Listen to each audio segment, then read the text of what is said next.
Praise lord అండి అందరికీ. అందరూ ఎలా ఉన్నారు? బాగున్నారండి. ఈరోజు దేవుని యొక్క మాటలు. కంటికి కనిపిస్తున్న కీడును బట్టి కృంగిపోకు.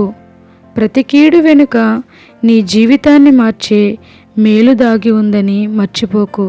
అవునండి, మన జీవితంలో ఎన్నో ఎదురయ్యే ప్రతి వ్యతిరేక పరిస్థితి మన ఆత్మీయ జీవితం మలచడానికి దేవుడు వాడే పరికరం అని మరొకండి. అవునండి, కుమ్మరి పాత్రను చేశాక కొలిమిలో పెడితేనే గాని వాడడానికి పనికిరాదు. దేవుడు వాడుకోవాలని ఎన్నుకొనబడిన ప్రతి వ్యక్తి ఇబ్బంది అనే కొలిమి గుండా వెళ్ళాల్సిందేనండి. యెషయా గ్రంథం దేవుడు ఇలా సెలవిస్తున్నారండి. యెషయా గ్రంథం 48వ అధ్యాయం 9వ వచనం నుంచి 11 వరకు దేవుడు ఇలా సెలవిస్తున్నారండి మనతోటి.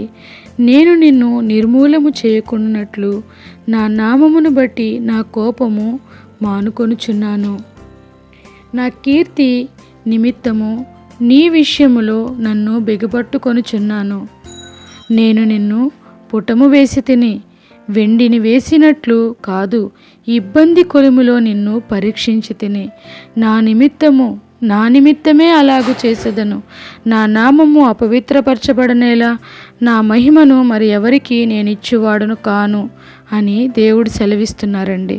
అవునండి, కంటికి కనిపిస్తున్న ప్రతి కీడును బట్టి మనం కృంగిపోకుండా, ప్రతి కీడు వెనుక మన జీవితాన్ని మార్చే మేలు దాగి ఉందని మర్చిపోకుండా నిత్యము దేవుని సన్నిధిలో ఆయన్ని స్తుతిస్తూ ఆరాధిస్తూ ప్రతి కీడు విషయంలో ఆయనకి లోబడి మనం జీవితాన్ని కొనసాగించినట్లయితే సమస్తము కూడా మన మేలుకై చేసి దాని వెనుక దాగి ఉన్న ఎంతో ఆశీర్వాదం ఆయన చేతిలో వాడబడే పాత్రలుగా మనల్ని మలుస్తున్నారని నిత్యము మన జ్ఞాపకం చేసుకుంటూ ఆయన స్తుతిస్తూ ఆరాధిస్తూ ఆయన్ని ఘనపరుస్తూ మనము ప్రార్థిస్తూ ఉన్నామండి.